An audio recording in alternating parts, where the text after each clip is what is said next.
सैया बाजार नहीं जाला, हमारे मन करेला कटहल खाए के।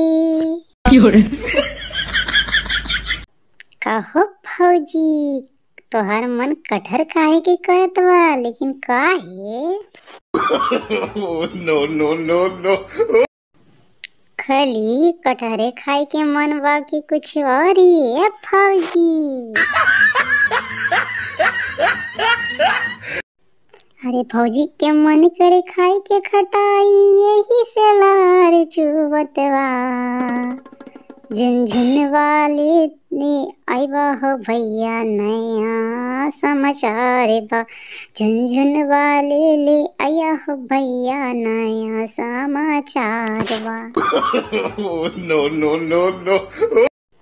का बताई ये टमाटर, भौजी प्रेग्नेंट बा।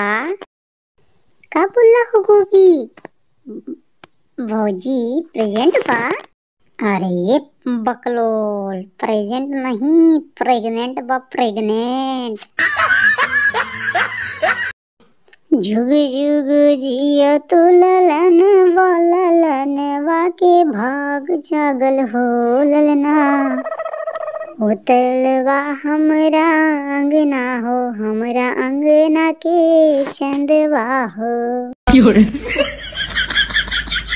अरे झूमा सभी लोग, बैगन भौजी माँ बने वाली हैं, तो सब कोई नाचा गावा, हमरा के खा लिया, कोई बात ना बा। भतीजा के हमरे तरफ से गिफ्ट बा, गिफ्ट। एंजॉय।